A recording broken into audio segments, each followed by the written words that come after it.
Hello, welcome back to cook book and my journeys. ഇന്ന് ഞാൻ ഉണ്ടാക്കാൻ പോകുന്ന അടിപൊളി നല്ലൊരു ഫിഷ് മാംഗോ കറിയാണ്. നിങ്ങൾക്കും നിങ്ങളുടെ വീട്ടിലും നല്ലതുപോലെ ഉണ്ടാക്കാൻ സാധിക്കും. ഓക്കെ, എന്നാൽ നമുക്ക് ഉണ്ടാക്കാം. 1 കിലോ ഐക്കോറയാണ്. ഇതിൽ ചെറിയ ഉള്ളി ചതച്ചത്, പച്ചമുളക് ചതച്ചത്, ചുമന്നുള്ളി ചതച്ചത്, ഇഞ്ചി ചതച്ചത്, വെളുത്തുള്ളി, മുളക് പൊടി, മഞ്ഞൾപ്പൊടി, മല്ലിപ്പൊടി, റോസ് സാൾട്ട്, വൈറ്റ് സാൾട്ട്, കരിയേപ്പില ഇതെല്ലാം ഇട്ട് ഇളക്കി ഉപ്പും മുളകും പിടിക്കുവാൻ വേണ്ടിയിട്ട് മാറ്റി വയ്ക്കുക. എന്നിട്ട് നമ്മൾ മാങ്ങ ഗ്രേറ്റ് ചെയ്യുക. ഗ്രേറ്റ് ചെയ്തതിന് ശേഷം ഒരു പാനിൽ കുറച്ച് വെള്ളം ഒഴിച്ച് മാങ്ങ അതിൻ്റെ കൂടെ ഇട്ട് നല്ലതുപോലെ വെന്ത് വഴഞ്ഞ് മാറ്റി വയ്ക്കുക. അതിനുശേഷം ഒരു പാനിൽ കുറച്ച് വെളിച്ചെണ്ണ ഒഴിക്കുക. വെളിച്ചെണ്ണ ഒന്ന് നല്ലതുപോലെ ചൂടായി വരുമ്പോൾ ഇതിൽ കുറച്ച് ഉലുവ പൊടി ഒരു മണത്തിന് നല്ലതുപോലെ ഒന്ന് മൂക്കട്ടെ, കരിയാൻ പാടില്ല. നമ്മൾ ഇളക്കി കൊടുക്കണം. ഇളക്കി കൊടുത്ത് ഒന്ന് ചെറുതായിട്ട് മൂത്ത മണം വരുമ്പോൾ അതിലേക്ക് നമ്മൾ കുറച്ച് ഓരോരോ കഷ്ണങ്ങളായിട്ട് ഐക്കോറ വിരവി വെച്ചത് എടുത്ത് ഇടുക. അങ്ങനെ തന്നെ തട്ടി ഇടാൻ പാടില്ല. കാര്യം ഐക്കോറയല്ലേ പൊടിഞ്ഞു പോകും. അത് കാരണം ഓരോന്നായിട്ട് ആ എണ്ണയിലേക്ക് പറക്കി വയ്ക്കുക. പറക്കി വെച്ച് നമ്മൾ പൊരിക്കാനല്ല അങ്ങനെ വെക്കുന്നത്, പൊടിയുന്നത് കാരണം അങ്ങനെ എടുത്ത് വെക്കുന്നതെന്ന് മാത്രമേ ഉള്ളൂ. എന്നിട്ട് അതിൽ നമ്മൾ ആവശ്യത്തിനുള്ള വെള്ളവും ചേർക്കണം.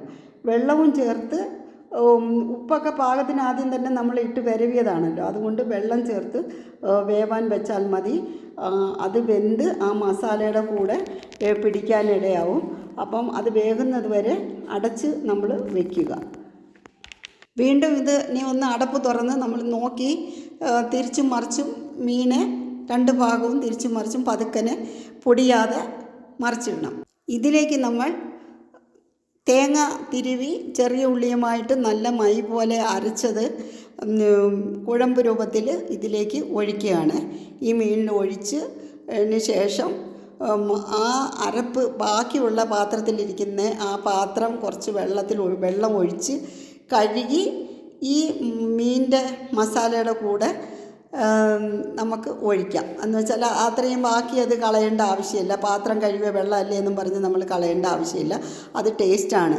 അപ്പോൾ അത് അതിനകത്തേക്ക് നമുക്ക് പകർന്നതിന് ശേഷം ഉപ്പ് ആവശ്യത്തിന് ഉണ്ടാവും. പിന്നെ ലാസ്റ്റ് നമ്മൾ നോക്കിയാൽ മതി ഉപ്പുണ്ടോ, ഉപ്പ് പിടിച്ചോ എന്നൊക്കെ. എന്നിട്ട് പാത്രം നമ്മളൊന്ന് അടച്ച് വെച്ച് കൊടുക്കുക. വീണ്ടും കറി തിളച്ചോ എന്ന് നോക്കുവാൻ വേണ്ടിയിട്ട് നമ്മൾ അടപ്പ് തുറന്ന് പതുക്കനെ ഒന്ന് നോക്കണം.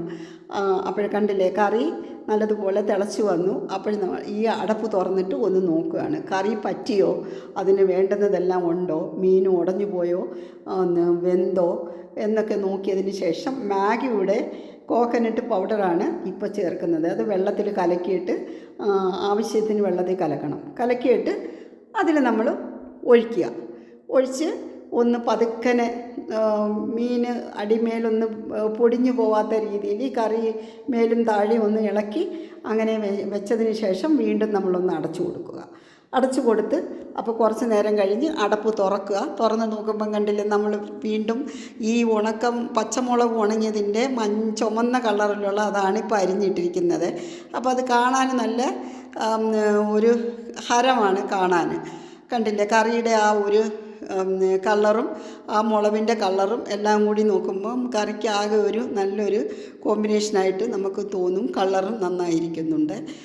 വീണ്ടും നമ്മൾ ഇതിൻ്റെ കൂടെ കുറച്ച് എന്താണ് ചേർക്കുന്നതെന്ന് വെച്ചാൽ ഫ്രഷ് ക്രീമാണ് ചേർക്കുന്നത്. ഫ്രഷ് ക്രീം ചെറിയൊരു പാക്കറ്റ് മതിയാവും, വലിയ പാക്കറ്റ് വേണ്ട. എന്താണെന്ന് വെച്ചാൽ വലിയ പാക്കറ്റ് ആകുമ്പോൾ വീണ്ടും പൊട്ടിച്ചിട്ട് അത് അങ്ങനെ നമ്മൾ ഫ്രിഡ്ജിനകത്ത് വെക്കണം. അപ്പോൾ അതിൻ്റെ ആവശ്യമില്ല. ചെറിയ പാക്കറ്റ് ആകുമ്പോൾ കറിക്ക് ആവശ്യമായിട്ടുള്ള 1 കിലോ മീൻ ആവശ്യമായിട്ടുള്ള ചെറിയ പാക്കറ്റാണ് കറക്റ്റ്. ആ ഫ്രഷ് ക്രീം ഇതിനകത്ത് ഒഴിക്കുക. പിന്നെ ആ കവറിനകത്ത് ബാക്കി ഉണ്ടെങ്കിൽ ആ ബാക്കിയും നമുക്ക് ഇതിൻ്റെ കൂടെ ഒഴിക്കാവുന്നതേ ഉള്ളൂ. അപ്പോൾ അത് വേസ്റ്റ് ആവത്തില്ല, കളയേണ്ട ആവശ്യമില്ല. ഒരു തുള്ളി ഉള്ളി ഉണ്ടെങ്കിൽ അത് എടുത്ത് നമ്മൾ ദൂരെ കവർ കളയേണ്ട ആവശ്യമില്ല. പിന്നെ അത് വെച്ചിട്ടും യാതൊരു ഉപകാരവും നമുക്ക് ഉണ്ടാവാനില്ല. പിന്നെ അത് 2 ദിവസം കഴിയുമ്പം കളയേണ്ടതേ ഉള്ളൂ.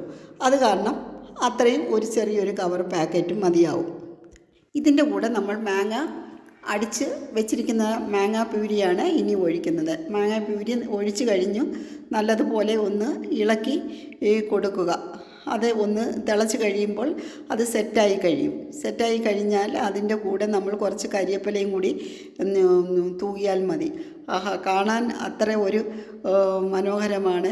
ആ ചുമപ്പും മഞ്ഞയും പച്ചയും കളറെല്ലാം കൂടി കൂടിയിട്ട് ഇത് തന്നെയാണ് ഇപ്പോഴത്തെ ഒരു ട്രെൻഡ്. ഏത് കടയിൽ ഹോട്ടലിൽ പോയാലും ഈ ബാംഗ്ലൂർ ഫിഷ് മാംഗോ കറി അപ്പം ഇങ്ങനെയാണ്. പിന്നെ ചോറിൻ്റെ കൂടെ നമുക്ക് കഴിക്കാം. എരി വേണമെന്നേ ഉള്ളൂ, അത്ര തന്നെ. എരി ഉണ്ടെങ്കിൽ നല്ലൊരു ഭക്ഷണമാണ്. അങ്ങനെ ഫിഷ് മാംഗോ കറി ഇവിടെ റെഡിയായി കഴിഞ്ഞു.